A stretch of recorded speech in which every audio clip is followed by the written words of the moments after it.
വചനമേ നിത്യജീവന്റെ ആധാരമേ, രക്ഷയേകിടും സത്യമാർഗമേ, എന്റെ ആത്മാവിനാശ്വാസമേ. വചനം വചനം വചനം. നിയമാവർത്തന പുസ്തകം 21-ാം അധ്യായം. നിന്റെ ദൈവമായ കർത്താവ് നിനക്ക് അവകാശമാക്കാൻ നൽകുന്ന ഭൂമിയിൽ ഒരു നിഹതന്റെ ജഡം തുറസായ സ്ഥലത്ത് വീണുകിടക്കുന്നത് കാണുകയും അവനെ കൊന്നതാരെന്ന് അറിയാതിരിക്കുകയും ചെയ്താൽ നിന്റെ ശ്രേഷ്ഠന്മാരും ന്യായാധിപന്മാരും പുറത്തു വന്ന് ജഡത്തിനു ചുറ്റുമുള്ള പട്ടണങ്ങളിലേക്കുള്ള ദൂരം അളക്കണം. ജഡത്തോട് അടുത്ത പട്ടണം ഏതാണോ ആ പട്ടണത്തിന്റെ ശ്രേഷ്ഠന്മാർ ഒരിക്കലും പണി ചെയ്യിച്ചിട്ടില്ലാത്ത, അതായത് നുകത്തോട് ബന്ധിച്ചിട്ടില്ലാത്ത ഒരു കന്നുകുട്ടിയെ കൊണ്ടുവരണം. ആ പട്ടണത്തിലെ ശ്രേഷ്ഠന്മാർ ആ പശുക്കുട്ടിയെ ഒഴുക്കുള്ള ഒരു അരുവിയിലേക്ക് കൊണ്ടുവരണം. അരുവിയുടെ അടുത്തായി ഒരിക്കലും ഒഴുകുകയോ വിതയ്ക്കുകയോ ചെയ്തിട്ടില്ലാത്ത ഇടത്ത് വച്ച് പശുക്കുട്ടിയുടെ കഴുത്തൊടിക്കണം. ലേവ്യ പുരോഹിതന്മാർ അടുത്തു വരണം, കാരണം അവരെയാണല്ലോ നിന്റെ ദൈവമായ കർത്താവ് തനിക്ക് ശുശ്രൂഷ ചെയ്യാനും കർത്തൃനാമത്തിൽ ആശീർവദിക്കാനും തിരഞ്ഞെടുത്തിരിക്കുന്നത്. ഓരോ തർക്കവും ഓരോ ശിക്ഷയും അവരുടെ വാക്കനുസരിച്ചായിരിക്കും. നിഹതന്റെ ജഡത്തോടുള്ള ആ നഗരത്തിലെ എല്ലാ ശ്രേഷ്ഠന്മാരും താഴ്വരയിൽ വെച്ച് കഴുത്തൊടിച്ച പശുക്കുട്ടിയുടെ മേൽ തങ്ങളുടെ കരങ്ങൾ കഴുകണം. അനന്തരം അവർ മറുപടിയായി പറയണം, ഈ രക്തം ഞങ്ങളുടെ കരങ്ങൾ ചൊരിഞ്ഞിട്ടില്ല, ഞങ്ങളുടെ കണ്ണുകൾ കണ്ടിട്ടില്ല. കർത്താവെ, അങ്ങ് വീണ്ടെടുത്ത അങ്ങയുടെ ജനമായ ഇസ്രായേലിനോട് ക്ഷമിച്ചാലും അങ്ങയുടെ ജനമായ ഇസ്രായേലിനിടയിൽ നിഷ്കളങ്ക രക്തത്തിന്റെ കുറ്റം നിലനിർത്തരുതേ. രക്തപാതകം അവരോട് ക്ഷമിക്കപ്പെടട്ടെ. അങ്ങനെ കർത്താവിന്റെ ദൃഷ്ടികളിൽ ശരിയായത് ചെയ്ത് നിന്റെ മധ്യേ നിന്ന് നിഷ്കളങ്ക രക്തം നീ നിർമാർജനം ചെയ്യണം. നിന്റെ ശത്രുക്കൾക്ക് നേരെ നീ യുദ്ധത്തിന് പുറപ്പെടുമ്പോൾ നിന്റെ ദൈവമായ കർത്താവ് ഒരുവനെ നിന്റെ കയ്യിൽ ഏൽപ്പിക്കുകയും നീ അവനെ തടവുകാരനായി പിടിച്ചെടുക്കുകയും ചെയ്തുവെന്നിരിക്കട്ടെ. തടവുകാരിൽ രൂപഭംഗിയുള്ള ഒരു സ്ത്രീയെ കണ്ട് നീ അവളിൽ അനുരക്തനാവുകയും ഭാര്യയായി സ്വീകരിക്കാൻ ആഗ്രഹിക്കുകയും ചെയ്താൽ അവളെ നിന്റെ ഭവനത്തിനുള്ളിലേക്ക് കൊണ്ടുവരണം. അവൾ തൻ്റെ തല മുണ്ടനം ചെയ്യുകയും നഖം വെട്ടുകയും വേണം. എന്നിട്ട് അവൾ തടവ് വസ്ത്രം തൻ്റെ മേൽ നിന്ന് മാറ്റി ഒരു ചാന്ദ്രമാസക്കാലത്തേക്ക് നിന്റെ വീട്ടിലിരുന്ന് അവൾ തൻ്റെ പിതാവിനെയും മാതാവിനെയും ഓർത്ത് വിലപിക്കട്ടെ. അതിനുശേഷം നിനക്ക് അവളെ പ്രാപിക്കാം, വിവാഹം ചെയ്യാം. അങ്ങനെ അവൾ നിനക്ക് ഭാര്യയായി തീരും. പിന്നീട് നിനക്ക് അവളിൽ പ്രീതിയില്ലാതായാൽ അവളെ അവളുടെ ഇഷ്ടത്തിന് വിട്ടയക്കണം. അവളെ ഒരിക്കലും പണത്തിന് വിൽക്കരുത്. നീ അവളുടെ മാനം നഷ്ടപ്പെടുത്തിയതിനാൽ അവളോട് ക്രൂരമായി പെരുമാറരുത്. ഒരാൾക്ക് 2 ഭാര്യമാർ ഉണ്ടായിരിക്കുകയും ഒരുവൾ സ്നേഹിക്കപ്പെട്ടവളും മറ്റവൾ അഹിതയുമായിരിക്കുകയും സ്നേഹിക്കപ്പെട്ടവളും അഹിതയും അവനു വേണ്ടി പുത്രന്മാരെ പ്രസവിക്കുകയും ആദ്യജാതൻ അഹിതയുടേതായിരിക്കുകയും ചെയ്യുന്നുവെന്നിരിക്കട്ടെ. അവൻ തനിക്കുള്ളത് തൻ്റെ പുത്രന്മാർക്ക് ഭാഗിച്ചേൽപ്പിക്കുന്ന ദിവസം അഹിതയുടെ പുത്രനായ ആദ്യജാതന്റെ സ്ഥാനത്ത് സ്നേഹിക്കപ്പെട്ടവളുടെ പുത്രനെ ആദ്യജാതനാക്കാൻ പാടുള്ളതല്ല. പ്രത്യുത അവൻ തനിക്കുള്ള സകലതിലും 2 പങ്ക് അഹിതയുടെ മകന് കൊടുത്ത് അവനെ ആദ്യജാതനായി അംഗീകരിക്കണം. കാരണം അവനാണ് തൻ്റെ പുരുഷത്വത്തിൻ്റെ ആദ്യഫലം. ആദ്യജാതന്റെ അവകാശം അവനുള്ളതാണ്. ഒരാൾക്ക് ദുർവാശിക്കാരനും ധിക്കാരിയുമായ മകനുണ്ടായിരിക്കുകയും അവൻ തൻ്റെ പിതാവിൻ്റെ സ്വരമോ മാതാവിൻ്റെ സ്വരമോ ശ്രവിക്കാതിരിക്കുകയും അവർ അവനെ തിരുത്തിയിട്ടും അവൻ അവരെ കേൾക്കാതിരിക്കുകയും ചെയ്യുന്നുവെന്നിരിക്കട്ടെ. അവൻ്റെ പിതാവും മാതാവും അവനെ പിടിച്ച് അവൻ്റെ നഗരശ്രേഷ്ഠന്മാരുടെ അടുത്തേക്കും നാട്ടു കവാടത്തിലേക്കും കൊണ്ടുചെന്ന് നഗരശ്രേഷ്ഠന്മാരോട് പറയണം, ഞങ്ങളുടെ ഈ മകൻ ദുർവാശിക്കാരനും ധിക്കാരിയുമാണ്. അവൻ ഞങ്ങളുടെ സ്വരം ശ്രവിക്കുന്നില്ല. അവൻ ഭോജനപ്രിയനും മദ്യപനുമാണ്. അപ്പോൾ അവൻ്റെ പട്ടണത്തിലെ ആളുകൾ മുഴുവനും അവനെ കല്ലെറിയണം. അങ്ങനെ അവൻ മരിക്കണം. അങ്ങനെ ആ തിന്മ നിന്റെ ഇടയിൽ നിന്ന് നീ ഉന്മൂലനം ചെയ്യണം. ഇസ്രായേൽക്കാർ മുഴുവൻ അത് കേട്ട് ഭയപ്പെടണം. ഒരാളിൽ മരണശിക്ഷയ്ക്ക് അർഹമായ പാപമുണ്ടായാൽ അവൻ വധിക്കപ്പെടണം. നീ അവനെ മരത്തിൽ തൂക്കണം. എന്നാൽ രാത്രി അവൻ്റെ ശവം മരത്തിൽ കിടക്കരുത്. അന്ന് തന്നെ നീ അത് മറവു ചെയ്യണം. കാരണം തൂക്കപ്പെട്ടവൻ ദൈവത്തിൻ്റെ ശാപപാത്രമാണ്. നിന്റെ ദൈവമായ കർത്താവ് നിനക്ക് അവകാശമായി നൽകുന്ന നിന്റെ ഭൂമി നീ മലിനമാക്കരുത്. നിയമാവർത്തന പുസ്തകം 22-ാം അധ്യായം. നിന്റെ സഹോദരന്റെ വഴിതെറ്റിയ കാളയെയോ ആടിനെയോ കണ്ടിട്ട് അവയിൽ നിന്ന് നീ മാറിപ്പോകരുത്. അവയെ നിന്റെ സഹോദരന്റെ അടുക്കൽ തീർച്ചയായും തിരിച്ചെത്തിക്കണം. നിന്റെ സഹോദരൻ നിനക്ക് സമീപസ്ഥനല്ലെങ്കിൽ അഥവാ നീ അവനെ അറിയുകയില്ലെങ്കിൽ അതിനെ നിന്റെ വീട്ടിലേക്ക് എത്തിക്കണം. നിന്റെ സഹോദരൻ അതിനെ അന്വേഷിക്കുന്നതുവരെ അത് നിന്റെ കൂടെയായിരിക്കണം. അതിനെ അവന് നീ തിരിച്ചു കൊടുക്കുകയും വേണം. നിന്റെ സഹോദരന് നഷ്ടപ്പെട്ട അവൻ്റെ കഴുതയെയും മേലങ്കിയെയും അവന് നഷ്ടപ്പെട്ട എല്ലാറ്റിനെയും സംബന്ധിച്ച് നീ ഇപ്രകാരം തന്നെ ചെയ്യണം. നീ ഒഴിഞ്ഞു മാറാൻ പാടില്ല. നിന്റെ സഹോദരന്റെ കഴുതയോ അവൻ്റെ കാളയോ വഴിയിൽ വീണുകിടക്കുന്നത് കണ്ടിട്ട് നീ അവയിൽ നിന്ന് മാറിപ്പോകരുത്. അവനോടുകൂടെ നീ തീർച്ചയായും അതിനെ എഴുന്നേൽപ്പിക്കണം. പുരുഷന്റെ വസ്ത്രം സ്ത്രീയുടെ മേൽ ഉണ്ടാവരുത്, സ്ത്രീയുടെ വസ്ത്രം പുരുഷൻ ധരിക്കരുത്. എന്തെന്നാൽ ഇവ ചെയ്യുന്ന ഏതൊരാളും നിന്റെ ദൈവമായ കർത്താവിനെ സംബന്ധിച്ച് നിന്ദാപാത്രമാണ്. കുഞ്ഞുങ്ങളോ മുട്ടകളോ ഉള്ള ഒരു പക്ഷിക്കൂട് വഴിയിൽ ഏതെങ്കിലും വൃക്ഷത്തിലോ നിലത്തോ നിന്റെ മുമ്പിൽ കാണാൻ ഇടയാകുകയും തള്ളപ്പക്ഷി കുഞ്ഞുങ്ങളുടെ മേലോ മുട്ടകളുടെ മേലോ അടയിരിക്കുകയുമാണെങ്കിൽ കുഞ്ഞുങ്ങൾക്ക് മേലുള്ള തള്ളപ്പക്ഷിയെ നീ എടുക്കരുത്. തള്ളപ്പക്ഷിയെ തീർച്ചയായും വിട്ടയക്കണം. കുഞ്ഞുങ്ങളെ നിനക്കെടുക്കാം.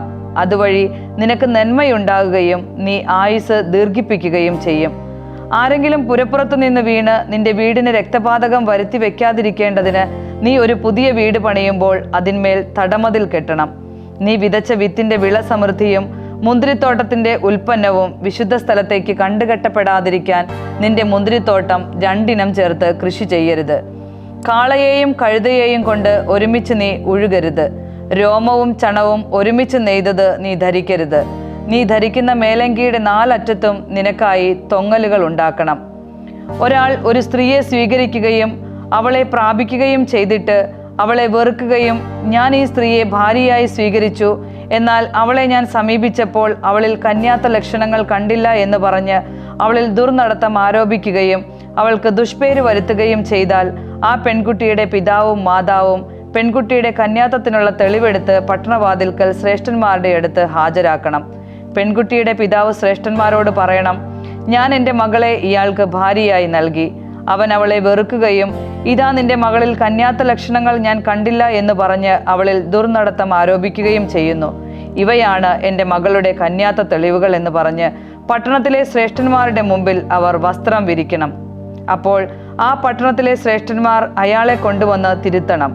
ഒരു ഇസ്രായേൽ കന്യകയ്ക്ക് അയാൾ ദുഷ്പേര് വരുത്തി വെച്ചതിനാൽ അവർ അയാൾക്ക് 100 വെള്ളി പിഴ ചുമത്തി പെൺകുട്ടിയുടെ പിതാവിന് കൊടുക്കണം. അവൾ അയാൾക്ക് ഭാര്യയായി തുടരും. അവളുടെ ജീവിതകാലത്ത് ഒരിക്കലും അവളെ പറഞ്ഞയക്കാൻ പാടുള്ളതല്ല. മറിച്ച് ഇക്കാര്യം സത്യമാണെങ്കിൽ, അതായത് പെൺകുട്ടിക്ക് കന്യാത്ത ലക്ഷണങ്ങൾ കാണപ്പെടുന്നില്ലെങ്കിൽ, അവർ ആ പെൺകുട്ടിയെ അവളുടെ പിതൃഭവനത്തിന്റെ വാതിൽക്കൽ കൊണ്ടുവരികയും അവളുടെ നഗരത്തിലെ ആളുകൾ അവളെ കല്ലെറിയുകയും വേണം. പിതൃഗ്രഹത്തിലായിരിക്കെ വേശ്യാവൃത്തിക്കൊരുമ്പെട്ട് അവൾ ഇസ്രായേലിൽ ഹീനകൃത്യം പ്രവർത്തിക്കുകയാൽ അവൾ മരിക്കണം. അങ്ങനെ ആ തിന്മ നിന്റെ ഇടയിൽ നിന്ന് നീ ഉന്മൂലനം ചെയ്യണം. വിവാഹിതയായ സ്ത്രീയോടൊത്ത് മറ്റൊരാൾ ശയിക്കുന്നത് കണ്ടെത്തിയാൽ ഇരുവരും, സ്ത്രീയോടൊത്ത് ശയിച്ച പുരുഷനും ആ സ്ത്രീയും മരിക്കണം. അങ്ങനെ ഇസ്രായേലിൽ നിന്ന് ആ തിന്മ നീ ഉന്മൂലനം ചെയ്യണം. ഒരു പുരുഷനുമായി വിവാഹ വാഗ്ദാനം കഴിഞ്ഞ കന്യകയായ ഒരു പെൺകുട്ടിയെ പട്ടണത്തിൽ വെച്ചൊരു പുരുഷൻ കണ്ടെത്തുകയും അവളുമായി ശയിക്കുകയും ചെയ്താൽ അവരിരുവരെയും നിങ്ങൾ ആ പട്ടണവാതിൽക്കലേക്ക് കൊണ്ടുവന്ന് കല്ലെറിയണം. പട്ടണത്തിൽ വെച്ച് പെൺകുട്ടി നിലവിളിച്ചില്ല എന്ന കാരണത്താൽ അവളും തൻ്റെ അയൽക്കാരൻ്റെ ഭാര്യയെ ബലാത്കാരം ചെയ്തു എന്ന കാരണത്താൽ അവനും മരിക്കണം. അങ്ങനെ ആ തിന്മ നിന്റെ ഇടയിൽ നിന്ന് നീ ഉന്മൂലനം ചെയ്യണം.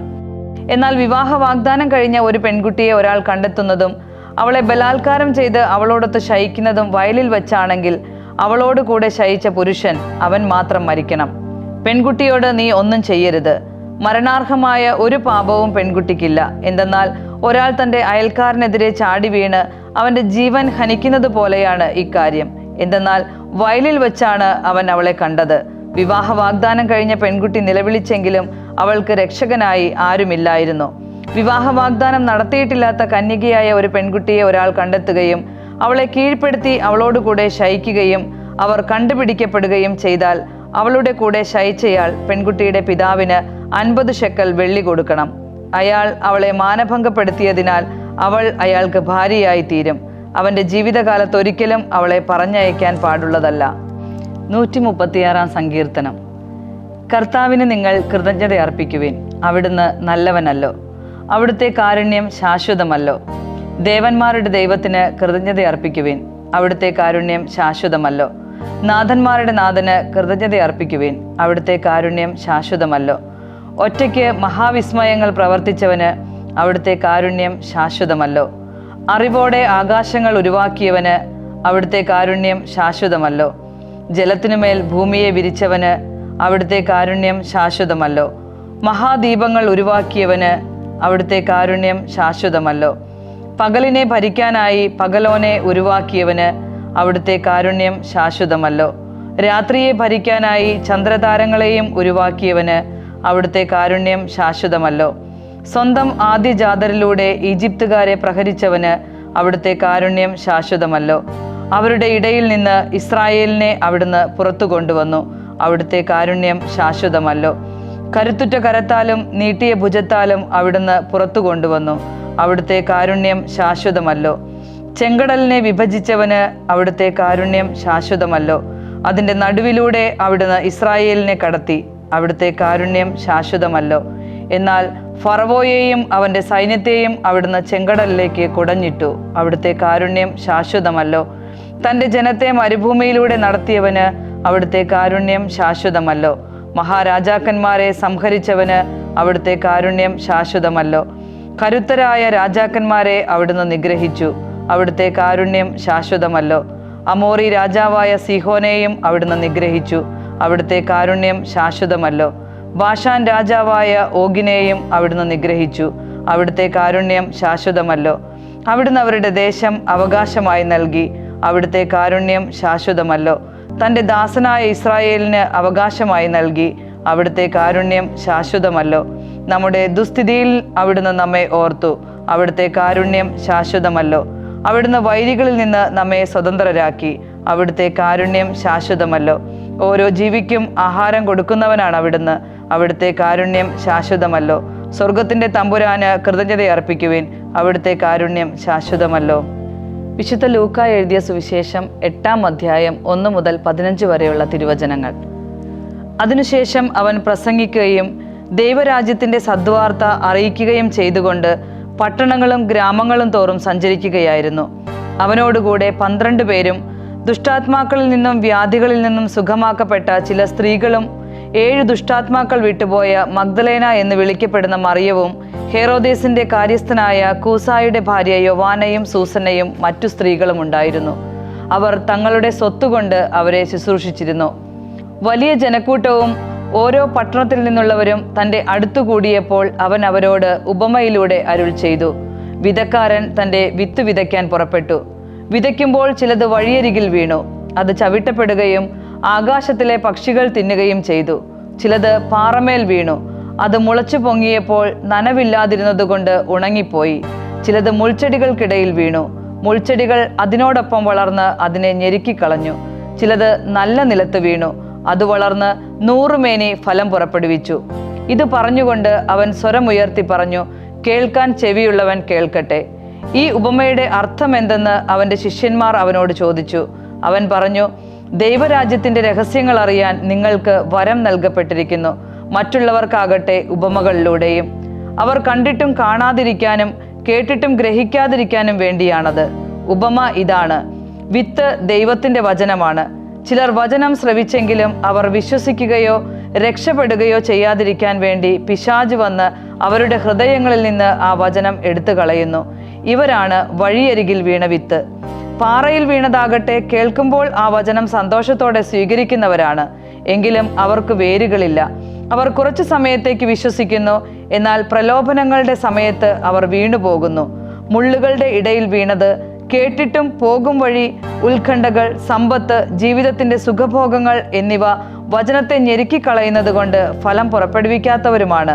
നല്ല നിലത്ത് വീണതോ ഉത്കൃഷ്ടവും നല്ലതുമായ ഹൃദയത്തിൽ വചനം കേട്ട് മുറുകെ പിടിക്കുകയും ക്ഷമയോടെ ഫലം പുറപ്പെടുവിക്കുകയും ചെയ്യുന്നവരാകുന്നു. ദൈവവചനമേ, നിത്യജീവന്റെ ആധാരമേ, രക്ഷയേകിടും സത്യമാർഗമേ, എന്റെ ആത്മാവിനാശ്വാസം.